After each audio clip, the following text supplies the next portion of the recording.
there is no fault in you. Song of Solomon 4:7. Is it possible that Jesus looks at me and says, there is no fault in me? I can myself see so many faults in me. I'll tell you why. Because I'm clothed in the righteousness of Christ. There is no fault in that. Many of us, we've heard so much about judging ourselves and cleansing ourselves, which is very important. But I've always said that must be based on the foundation of you are clothed in the righteousness of Christ. If you don't begin in that foundation, don't build a building. No, don't build a building without a foundation. It will collapse. When judging yourself, cleansing yourself, examining yourself is part of the superstructure. What is the foundation? We are cleansed in the blood of Christ. Christ is our righteousness. I am accepted by God in the beloved. Have you got that foundation strong? Is that a rock? Or is it sort of moving sand? I'm not so sure. I'm not so sure whether Christ is my righteousness. I'm not so sure whether God has accepted me. I'm not so sure whether all my sins are forgiven. I'm not so sure whether God still remembers all the evil things I did in the past. Brother, then forget about building the superstructures. Concentrate on the foundation until it's solid. I believe I have to say that word to many, many believers nowadays. They get all shaky. They're trying to build a third floor, fourth floor, and there are cracks in the wall. The crack in the floor, in the fourth floor, is because of a fault in the foundation. It's got nothing to do with the wall. You're wondering, what am I doing wrong here? I'll tell you what you're doing wrong here. You haven't got your foundation right.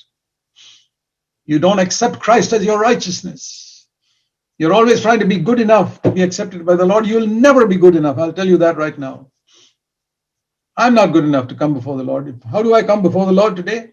Exactly the same basis as you, youngest believer in NCCF, come before the Lord with Christ as my righteousness. I am equal with you, the youngest believer in NCCF, when it comes to acceptance before the Lord. And when we get to the gates of heaven, what shall we say? I am a sinner, but Jesus died for me. His blood has cleansed me. He is my righteousness. I have no other passport to get into heaven, just like you don't have. My foundation is clear today, but in the early days, it was not. In the early days, I used to think I have to be good enough, I have to be good enough, and always there were cracks coming in the building because I didn't get the foundation right. I thank God that I woke up to that. Many years of my backsliding in those early years before CFC was formed was because I didn't have a spiritual father to teach me. I didn't have a teacher who got me foundation right. I was a unlearned construction person trying to build a structure without a proper foundation.